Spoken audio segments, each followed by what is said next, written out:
You know, I've heard a lot of experts say that fear isn't real. That is such a bunch of baloney. Fear is so real.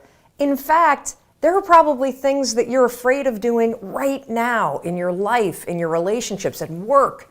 And the fact that you're afraid, that's robbing you of all of the experiences that you want to have in your life. I mean, if you're afraid to fly, that's going to limit your ability to travel and see the world or go visit friends. If you're afraid of public speaking, that's going to really limit your ability to express yourself and share your ideas. If you're afraid of talking to your boss or asking for a raise, that directly impacts how much money you make.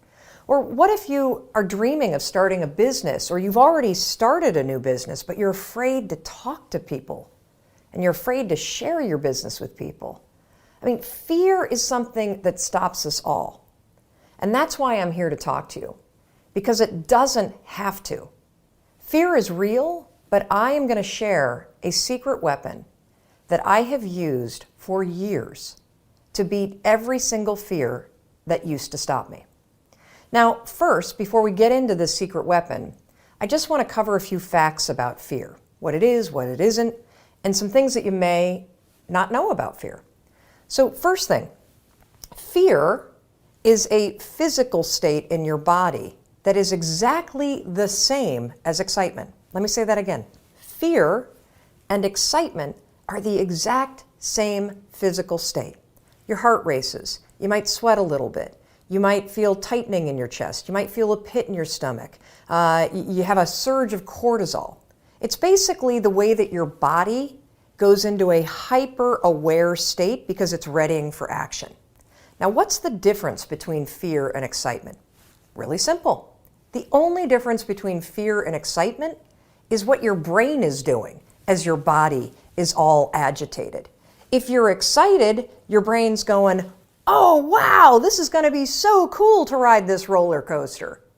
If you're afraid, your brain's going, no way, there's no way I'm doing that. This is dangerous. Get out of there. Don't do that. It's saying something different.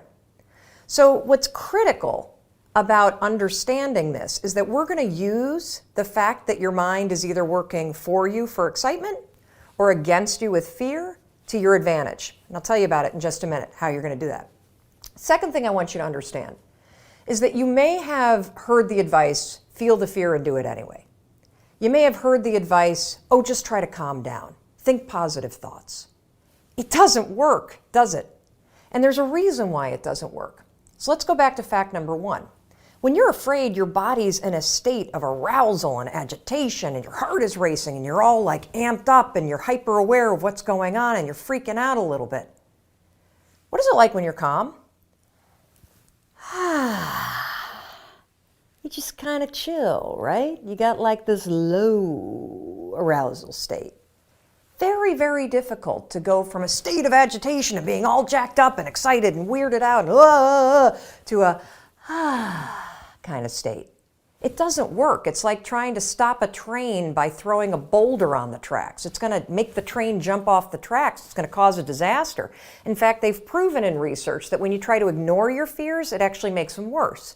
And they've also proven in research that positive thinking alone also can make your fears worse. So, what do you do?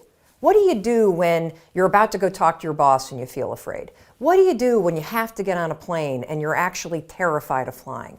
What do you do if you got to give a presentation and you are afraid of public speaking? Here's what you're going to do. You're going to use a strategy, the same one that I use, that has helped me beat every single fear and turned me into somebody that is terrific when it comes to a high-stress situation. This is how you do it. You're going to use my 5-second rule in combination with what I call an anchor thought, and that is going to reframe what your mind is doing so that your mind goes from feeling agitation and making you afraid to reframing it from agitation to excitement. It works like magic. Now, I have used this technique for years, literally for years. And one of the ways that I want to introduce you to it is I want to take you backstage. I want to take you backstage to a speech that I delivered this year. And what you're going to see is you're going to see me behind, the major set. I'm about to walk out. You can kind of hear the crowd roaring. My introductory video is playing.